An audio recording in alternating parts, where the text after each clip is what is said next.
अब हम जो है हमारे मेन पर्पस पे आते हैं। अब हम नॉमेनक्लेचर शुरू करने वाले हैं। क्या पढ़ने वाले हैं अपन? नॉमेनक्लेचर। तो हमेशा की तरह सबसे पहला क्वेश्चन अपन यही पूछेंगे कि जो हम पढ़ने वाले हैं उसकी जरूरत क्या है। Y nomenclature? नॉमेनक्लेचर हम क्यों पढ़ें? इसको समझने के लिए एक छोटी सी सिचुएशन आपको कंसीडर करनी पड़ेगी। सिचुएशन क्या है भाई? ये क्लास है, बच्चे पढ़ रहे हैं, बड़े पढ़ाकू बच्चे हैं। अब जो हमारे सर हैं, जो हमारे टीचर हैं, ये अभी क्लास में नए हैं, तो इनको बच्चों का नाम नहीं पता। अब इनमें से एक अर्पित नाम का बच्चा है और उसने बदमाशी कर दी कुछ, और सर को पता लग गया। अब वो क्लास में गए, पर उनको किसी बच्चे का नाम नहीं पता, तो अब वो क्या करें? तो सिचुएशन कंसीडर करते हैं। सिचुएशन 1, भाई एकदम नए नए, अभी क्लास चल रही है, उनको किसी भी बच्चे का नाम नहीं पता। ये सारे बच्चे आए, बैठ रहे हैं, और सर ने बोला हेलो। अब जब उन्होंने हेलो बोला तो यहां हुआ क्या कि सब बच्चों ने ऊपर देखा, क्योंकि वो किसी एक स्पेसिफिक बच्चे को नहीं आइडेंटिफाई कर पाए। क्यों? क्योंकि उनको नाम नहीं पता था। तो उन्होंने जनरलाइज्ड तरीके से सबको पुकार लिया और सबने ऊपर देखा। तो ये पर्पस तो हल हुआ ही नहीं, डांट तो सिर्फ अर्पित की लगानी है। ये तो सीन 1। सीन 2, अब सर पुराने हो गए, उनको कुछ टाइम हो गया भैया स्कूल में। अब वो जानते हैं कि भैया ये बच्चा जिसने बदमाशी की अर्पित है। सीन 2 क्या होएगा? सीन 2 होएगा कुछ ऐसा। ये अर्पित पढ़ रहा है, बाकी सारे लोग भी बैठे हैं, सर हैं। इस बार सर क्या करेंगे? अर्पित को आवाज देंगे, अर्पित, और सिर्फ अर्पित ही देखेगा। सही है। तो अब हमको इस सिचुएशन में क्या फर्क दिखा? हमको सिचुएशन में यह फर्क दिखा कि सर को अर्पित का नाम पता था, तो उन्होंने सिर्फ और सिर्फ अर्पित को ही पुकारा। तो नाम पता होने से हम किसी एक पर्टिकुलर कंपाउंड को बाकी सारी भीड़ से अलग करते हैं। क्यों? क्योंकि हम उसको एक यूनिक आइडेंटिफिकेशन दे रहे हैं। जैसे हमारा आधार का नंबर होता है यूनिक आइडेंटिफिकेशन नंबर, ऐसे ही ऑर्गेनिक केमिस्ट्री की दुनिया में हम उसको नाम देके एक यूनिक आइडेंटिफिकेशन देते हैं। ठीक है। तो कुछ सिस्टम्स हम अडॉप्ट करते हैं एक ऑर्गेनिक कंपाउंड का नामकरण करने के लिए। क्या होते हैं वो सिस्टम? मेनली 2 सिस्टम के बारे में हम बात करेंगे, कॉमन नेम्स या ट्रिवियल नेम, और दूसरा आईयूपीएसी सिस्टम या जेनेवा सिस्टम। आईयूपीएसी इसमें सबसे मेन है। थोड़ा सा हम जानकारी पहले कॉमन नेम के बारे में ले लेते हैं, फिर आईयूपीएसी नेम की तरफ आगे बढ़ेंगे। ठीक है, रेडी? चलो कॉमन नेम पे जाएं उससे पहले एक छोटी सी इंफॉर्मेशन है, रिवीजन कर लो। नंबर ऑफ कार्बन्स, 1 हुआ तो मिथ कहलाता है, 2 हुआ तो एथ, 3 हुआ तो प्रोप, 4 हुआ तो ब्यूट, 5 हुआ तो पेंट। ठीक है। अब अपन आगे चलते हैं किस पे? Common name of some hydrocarbons और उनके रेडिकल। ठीक है। तो एल्केन का कॉमन नेम हम कैसे करते हैं? Use of prefix. एल्केन का कॉमन नेमिंग करने के लिए हम प्रीफिक्स यूज करते हैं। हम एक जो पहला प्रीफिक्स जो हम यूज करते हैं वो है नॉर्मल प्रीफिक्स। नॉर्मल प्रीफिक्स कब यूज होता है? नॉर्मल प्रीफिक्स जब यूज होता है जब जो हाइड्रोकार्बन है वो अनब्रांच्ड है। हाइड्रोकार्बन क्या है? अनब्रांच्ड। तो एग्जांपल से समझते हैं इसको। देखो, डिनोटेड बाय एन। एन जब ग्रेटर देन 4 होगा तभी हम इस एन का यूज करते हैं। ऐसा क्यों हो रहा है इसको देखते हैं। लेट से एक कार्बन है तो उसको तो हम नॉर्मली मीथेन ही बोल देते हैं, इसको हम एन मीथेन बोलने की जरूरत हमको नहीं है। ठीक है। एन मीथेन बोलने की जरूरत क्यों नहीं है? क्योंकि हम नॉर्मल किसके लिए यूज करते हैं? जो अनब्रांच्ड हो। अब ये मीथेन है, इसकी तो कोई ब्रांच बन ही नहीं सकती, तो नॉर्मल लगाओ या नहीं लगाओ कोई फर्क नहीं पड़ रहा, तो हम इसको जनरली मीथेन ही बोल देते हैं। सिमिलरली इथेन, 2 कार्बन है, यहां पे भी कोई ब्रांच नहीं बन सकती, इथेन। 3 कार्बन, यहां भी कोई ब्रांच नहीं बन सकती। आप कोई भी जुगाड़ कर लो ब्रांच बनेगी ही नहीं। ब्रांच कहां बनेगी? जब ब्यूटेन आएगा। तो इसीलिए जब अनब्रांच्ड हाइड्रोकार्बन होता है जिसमें कि 4 कार्बन है, ये रहा, उसको हम एन ब्यूटेन बोलते हैं, नॉर्मल ब्यूटेन बोलते हैं। क्यों? क्योंकि 4 कार्बन वाले हाइड्रोकार्बन को बनाने का एक तरीका ये भी है। इस तरीके में क्या दिख रहा है हमको? ब्रांच दिख रही है, ये रही ब्रांच। ठीक है। इस तरीके में हमको क्या दिख रही है? ब्रांच दिख रही है। तो अब हम इसको एन ब्यूटेन नहीं बोलेंगे, इसका कुछ और नाम होगा, और वही नाम सीख रहे हैं अपन, आगे चल रहे हैं। तो ये पहला प्रीफिक्स हुआ नॉर्मल प्रीफिक्स। इसमें कब यूज करते हैं? जब अनब्रांच्ड हाइड्रोकार्बन हो। तो पहले 3 में तो ब्रांच बन ही नहीं सकती, तो वो तो मीथेन, इथेन, प्रोपेन हो जाएंगे। चौथे वाले से एन ब्यूटेन, फिर एन पेंटेन, फिर एन हेक्सेन।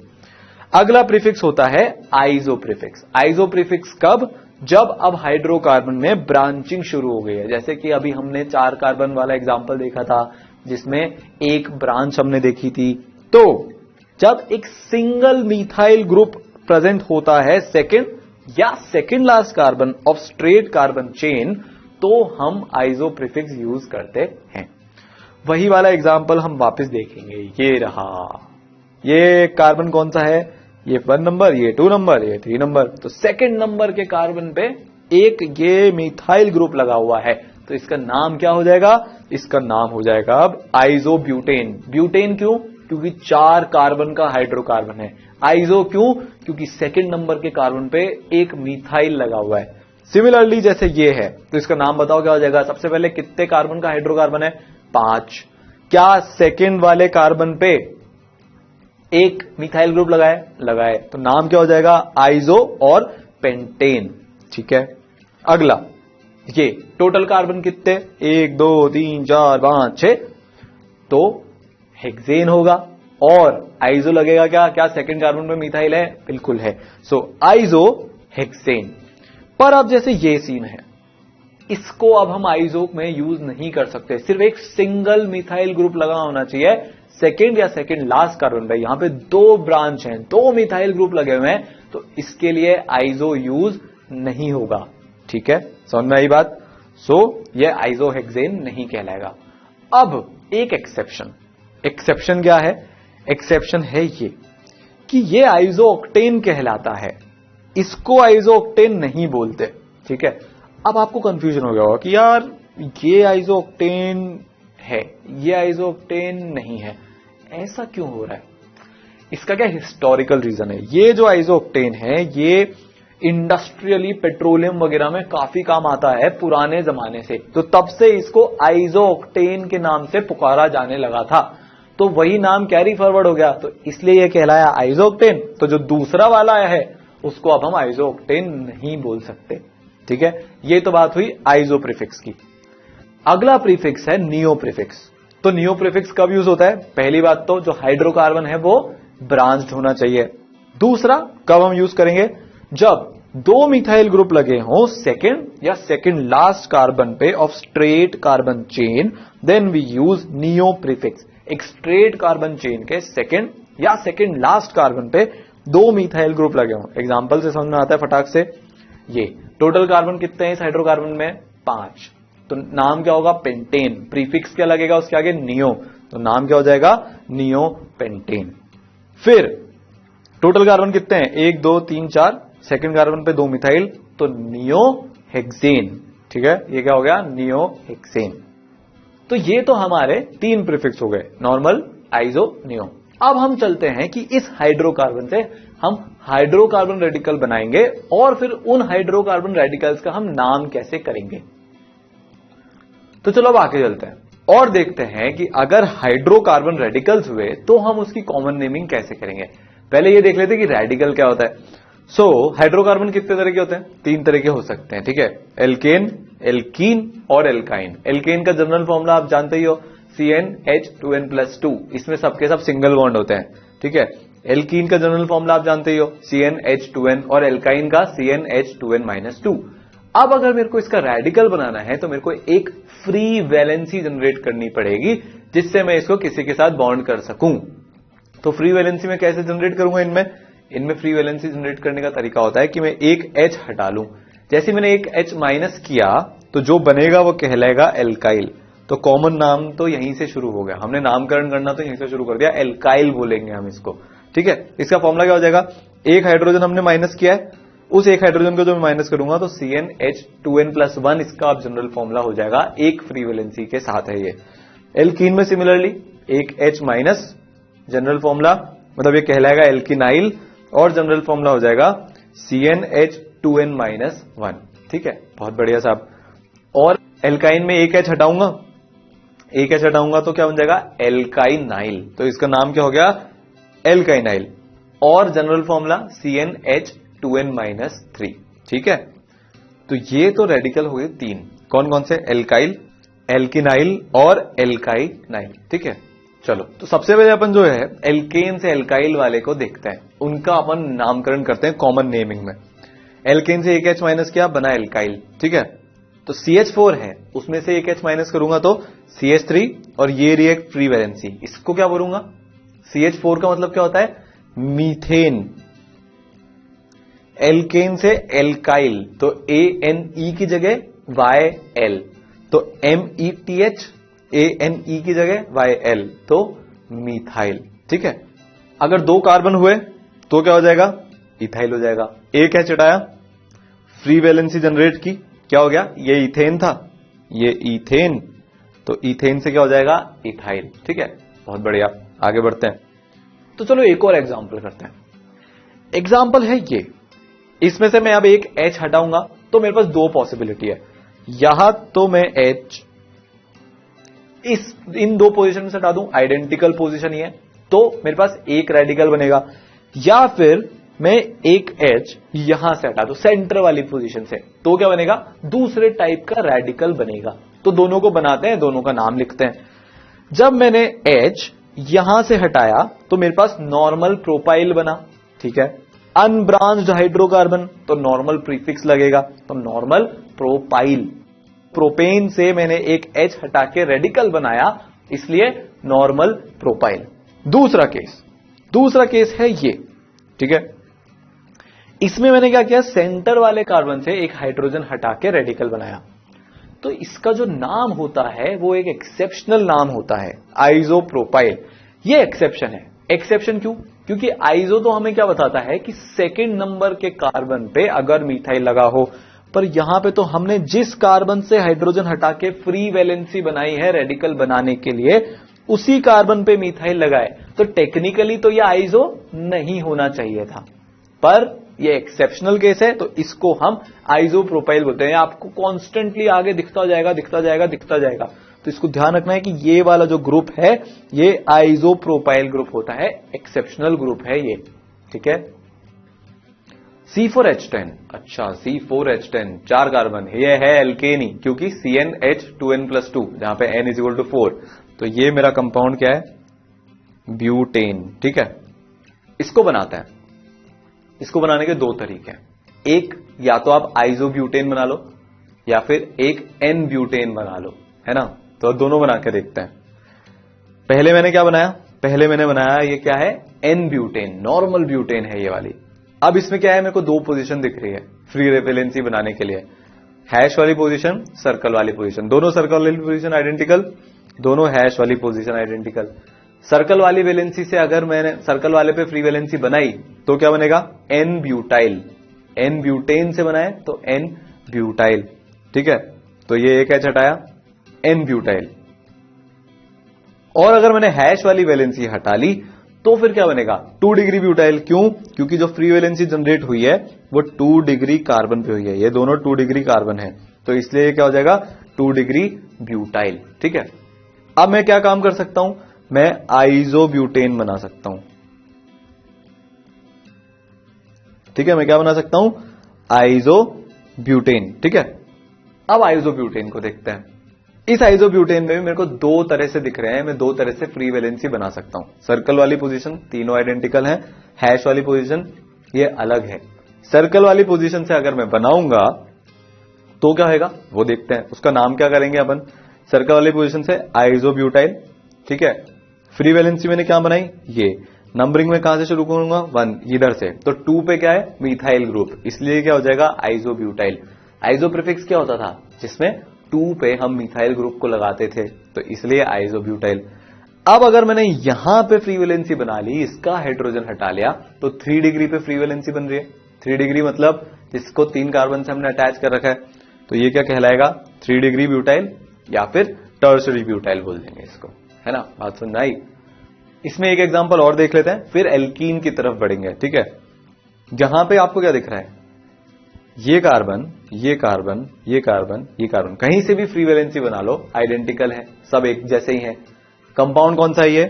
सेकंड नंबर के कार्बन पे 2 मिथाइल ग्रुप, ठीक है। फ्री वैलेंसी मान लो मैंने यहां से जनरेट की, तो ये 1 2 3, ठीक है। तो क्या हो गया? ये सेकेंड कार्बन पे 2 मिथाइल, नियोपेंटेन। हाँ, तो इसका नाम हो जाएगा नियोपेंटेन। इस पे फ्री वैलेंसी जनरेट करूंगा, कहीं से भी एक जगह से कर सकता हूं, तो ये क्या कहलाएगा? नियोपेंटाइल। ठीक है, नियोपेंटाइल। जहां से फ्री वैलेंसी जनरेट की, नंबरिंग वहीं से शुरू की, तो नियोपेंटाइल। आगे बढ़ते हैं। एल्कीन से एक एच हटाया, alkenyl. CH2 double bond CH2, एक फ्री वैलेंसी जनरेट करूंगा एच हटा के। ठीक है, तो ये होता है इथीन, तो इससे जो बना वो इथेनाइल। Ne हटाओ, NYL लगाओ, तो हमने क्या हटाया? Ne को तो हटा दिया और ये NYL को जोड़ दिया, तो ये कॉमन नाम हो गया किसका? जो हमने एल्कीन का रेडिकल बनाया उसका, सो इथेनाइल। और इसको विनाइल पोजीशन भी बोलते हैं। ठीक है, जब जो इथेनाइल है उसको विनाइल भी बोला जाता है। तो चलो इसका एक एग्जांपल आपको बताता हूं कि ये विनाइल को हम यूज कब करते हैं। देखो, इथीन फ्री वैलेंसी बनाई, रेडिकल बनाया इथेनाइल। तो अगर अब मैं ये फ्री वैलेंसी से Cl को अटैच कर देता हूं, ये मैंने Cl को अटैच कर दिया, तो ये अब क्या कहलाएगा? ये कहलाएगा विनाइल क्लोराइड, क्योंकि Cl जो है वो विनाइलिक पोजीशन पे लगा है, तो विनाइल क्लोराइड कहलाएगा। बात समझ में आई? ठीक है, इस तरह से हम ये कॉमन नेम्स को यूज कर लेते हैं। आगे चलते हैं। CH3 CH double bond CH2। अब यहां पे फ्री वैलेंसी बनाने के 3 तरीके हैं। एक तो हैश, स्टार और ये सर्कल। तीनों तरीके अलग अलग हैं, तीनों जो फ्री वैलेंसी बनेगी अलग अलग बनेगी। तो 3 तरीके, ठीक है। जहां पे फ्री वैलेंसी बनेगी वहीं से नंबरिंग चालू करूंगा। तो जब हम कॉमन नेम करते हैं, मान लो मैंने हैश से हटाया, तो जहां फ्री वैलेंसी बनेगी वहीं को मैं अल्फा पोजीशन बोलूंगा। कॉमन नेम्स में हम अल्फा, बीटा, गामा का यूज करते हैं। किसका यूज करते हैं? जब हम कॉमन नेमिंग कर रहे हैं, जो कि अभी हम पढ़ रहे हैं, तो वहां पे हम न्यूमेरिकल्स का यूज नहीं करते, मतलब 1 2 3 का यूज ना करके अल्फा, बीटा, गामा का यूज करते हैं। तो ये कौन सी पोजीशन हो गई? जहां से फ्री वैलेंसी बनी अल्फा, उसके पास वाली बीटा, उसके पास वाली गामा। ठीक है, बहुत बढ़िया। तो ये क्या कहलाएगा?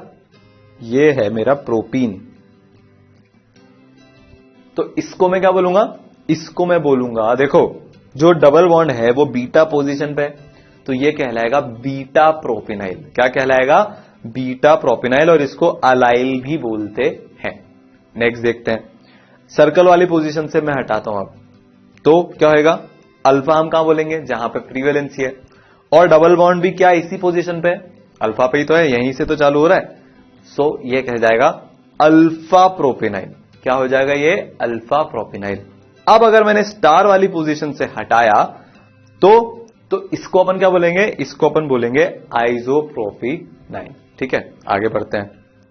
तो एल्काइन को जब देखते हैं अपन, एल्काइन, एच हटाया तो एल्काइनाइल। तो यहां पे हमने क्या किया? ई को तो हटाया और उसकी जगह वायल को जोड़ दिया। सिंपल। जैसे कि ये इथाइन, ठीक है, इसमें क्या हो रहा है? ई हटाया, वायल जोड़ दिया, तो इथाइनाइल। CH3 C triple bond CH, 2 ही पोजीशन है, यहां पे कोई हाइड्रोजन ही नहीं है, तो यहां से रेडिकल बनेगा नहीं। सो सर्कल वाली पोजीशन से अगर हटाऊंगा तो ये अल्फा, ये बीटा, ये गामा। और ट्रिपल बॉन्ड कहां पे? ट्रिपल बॉन्ड है अल्फा पे, तो हम इसको क्या बोलेंगे? अल्फा प्रोपेनाइल। फ्री वैलेंसी इधर की तरफ जनरेट की, यहां पे ये, तो अल्फा कार्बन ये हो जाएगा, बीटा कार्बन, गामा कार्बन। तो ट्रिपल बॉन्ड कहां पे है? बीटा पे, तो अब ये क्या कहलाएगा? बीटा प्रोपाइनाइल। बीटा ने क्या किया? ट्रिपल बॉन्ड की पोजीशन को आइडेंटिफाई किया, तो ये इसका नाम हो गया। आगे बढ़ते हैं। नेक्स्ट है कि डायहैलाइड्स की कॉमन नेमिंग ऑफ डायहैलाइड्स। तो जब 2 same halogen atoms are attached to same carbon, 2 same halogen atom को हमने सेम कार्बन से जो अटैच किया है, तो हम इनको जेम डायहैलाइड बोलते हैं। क्या बोलते हैं हम इनको? जेम डायहैलाइड। सेम हैलोजन का मतलब या तो क्लोरीन क्लोरीन हो जाएगा, या फ्लोरीन फ्लोरीन हो जाएगा, या ब्रोमीन ब्रोमीन, या आयोडीन आयोडीन। सेम हैलोजन होना चाहिए, और ये अटैच भी सेम कार्बन पे ही होने चाहिए, तो ये क्या कहलाएंगे? जेम डायहैलाइड्स। और इनका कॉमन नेम क्या होता है? एल्काइलिडीन हैलाइड्स। एल्काइलिडीन हैलाइड्स। एग्जांपल करके देख लेते हैं। CH3 CH Cl Cl, कितने कार्बन है? 2। हमने क्या देखा था? एल्काइलिडीन हैलाइड।